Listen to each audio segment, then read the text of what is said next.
I just need to breathe in for a bit. Just catch my... Remind me to sit up. Yeah, sit up, don't slouch.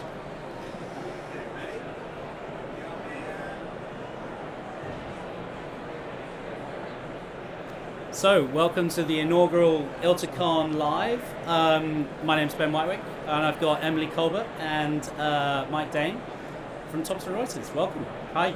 Thank you, Ben. Good to see you. Glad to be here. It's good, isn't it? And I'm slightly nervous, everyone, but it's fine. I'll get that out of the way. No, you're doing great. Thanks. It's only just started though, and I haven't sworn yet. So you guys, Thomson Reuters, I used to be at Thomson Reuters, so we're quite naturally partnered. It's perfect. Tell me what you guys are talking about at the moment. What's going on? What's new? What's fun? I don't know, Mike? Yeah, so we've got a big new release of Co-Counsel Legal, and as part of that, we're launching a new version of Westlaw called Westlaw Advantage. Westlaw Advantage has a number of big new capabilities, but the biggest one is something we call deep research.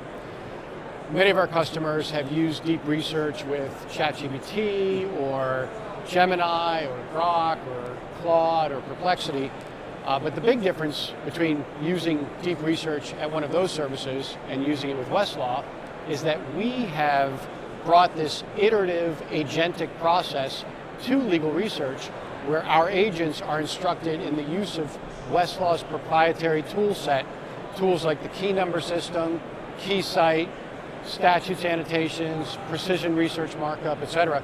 So our agents are using those tools, but they're not just using them, they're also instructed in the use of them by the attorneys on the Westlaw team and the practical law team so that they can use these tools like an expert researcher would. So now, instead of sort of like the version 1 kind of simplistic RAG approach to research, now our agents are formulating plans, they're working together, and they're iteratively moving through the research so that they can use these tools, figure out where to go next, change the plan if necessary, and then provide a much more comprehensive, nuanced report that not only sort of shows the answer to the legal question, but shows the perspective of each side so that the lawyer can really understand the nuance. Wow, that sounds. I mean, so I, very personally, we're all across AI everywhere because it's the latest fun thing. It's exploding everywhere. Exactly, and it's really powerful and really amazing. And I think there is this opportunity to embed sort of this transformative technology into all of our working lives in lots of different ways. But I think I've always looked at what you guys do as like you guys have got the understanding of the market in terms of the knowledge and the research and the information, and you're just amplifying the power of that through these kinds of tools. We do have great understanding of the market, but we never fully trust that understanding. We're always going out and talking with customers about the latest technology, about the way that we're planning to apply it, and getting their feedback about how we can do it even better. So. Cool. We literally talk with hundreds of lawyers about deep research and how to implement it, how it should look, how it should work. So we're really excited to bring it to market. No, it goes live for our customers tomorrow. Tomorrow? Oh wow, cool. Great timing. Yeah. Everyone loves a launch during ILTA. Yeah. So I've got a question for you.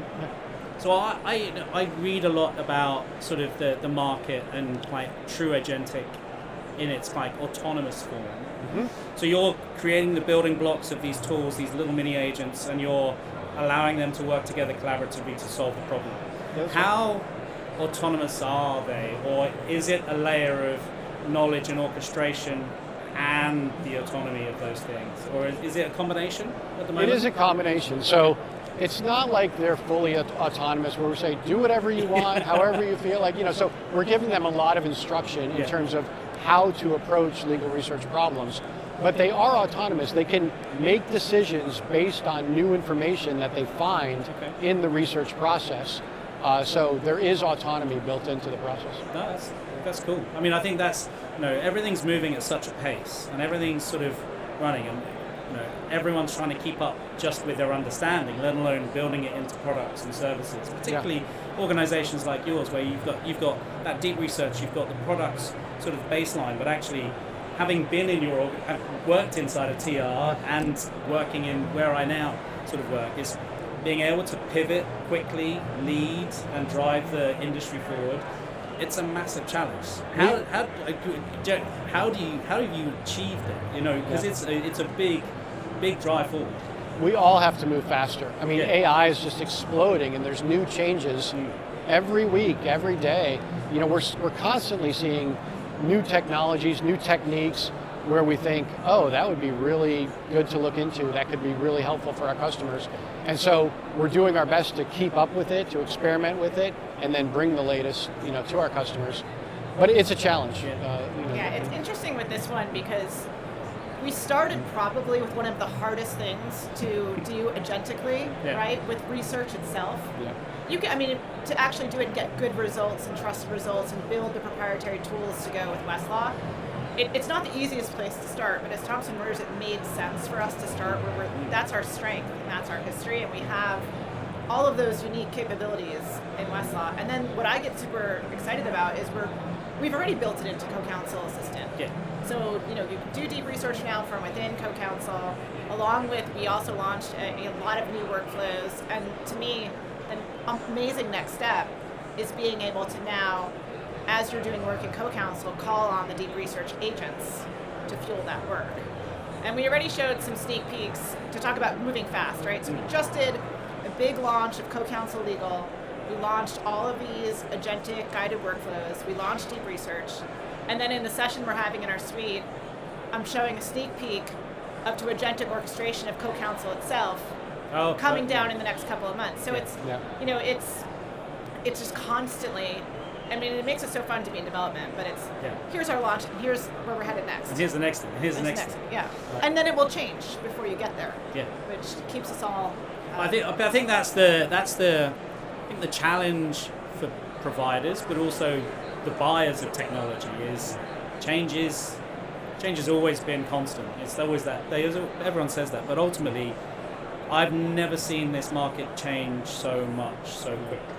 It's interesting. It can be difficult to balance, right? Because you want to ensure that your users and your customers are getting the best and the newest and the latest, and that also you're not being seen as behind. And yet, they'll tell us, don't change it, I just rolled it out. I just did a certification. Exactly. And so We just trained figuring out how to do that well. And we've brought on a much larger customer success organization. So you were with Thomson Reuters years ago. That was a place we always had, you know, resources, but it wasn't a big organization. It's now a big organization and part of how we operate, and it has to be. Yeah, definitely. So it's a different way. And it's really interesting. Question for you guys in terms of like next steps. So sort of the orchestration of workflows together and that combination. So in the context of Co-Counsel and surfacing information inside of Co-Counsel and what that's doing, how are you seeing sort of the connected process? So multiple workflows. So like a lawyer needs to go from A to B or 1 to 20, and steps 4, 5, and 6 are inside of Co-Counsel. How are you seeing the progression of what you might need to connect to beyond that? Does that make sense? Yeah, so talk about it from kind of two things. One, surfaces, and two, data. And so when you look at any workflow, a user may just naturally want to be in different surfaces throughout that workflow. Particularly, sometimes it spans days, right? It's not like you literally do one thing and then you draft the next day. And so we're trying to make sure is, one, all of our generative AI capabilities are available from within Co-Counsel as a surface, as a web application. But that for something like deep research, where you're going to do a lot of additional verification and really need to use the capabilities of a rich platform like Westlaw, that there's a seamless way to get from one to the other. And that's not just Thomson Reuters products and services, but also, you know, we've got integrations through the plugin technology with Word, with Outlook, with Teams. We've got integrations now on the data side with SharePoint, with DMS, like I manage in NetDocuments, and then other products like IQ without Thomson Reuters owns. And so we're trying to ensure that connective tissue.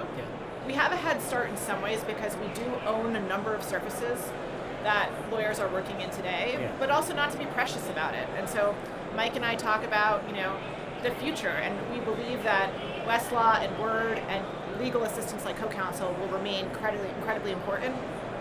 At some point, other services, you may just be able to send, you know, the operator agent over to go do the tasks it needs to do. So it's something we're looking at constantly evolving.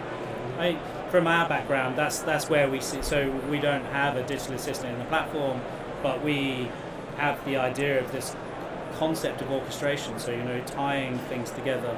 And it's really interesting, sort of the market in terms of those little niche plays, what people are doing.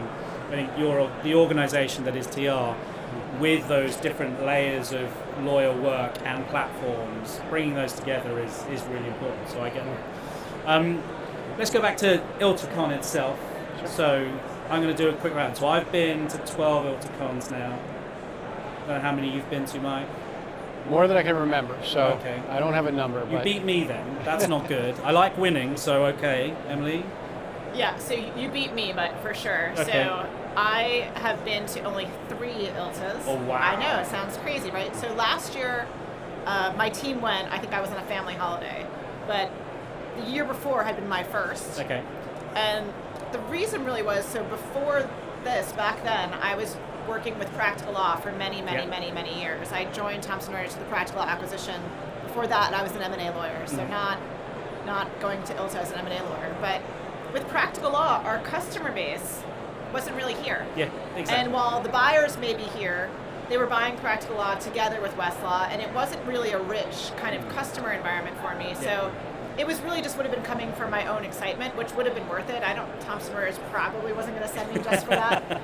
So I was excited when finally it was Practical Law was launching our first large language model features, which was my first time with Bert at the time. It was back in the old days now. Yeah. But no, I think now ILTACON is part of what we do and the fabric, and so it's exciting. Now that I lead co-counsel, of course, it's one of the most important conferences that you can go to. Yeah, definitely. And it's one of those things. I often talk about ILTA as being sort of that week where my kids say I go on holiday, which is not true, but I am in a different country, so it sort of is true. But it's the whole, for me, it's the chance to connect with just community, people, clients, prospects, other vendors, because we're like this one big little sort of bubble that we exist in, and it's I think it's just one of those big.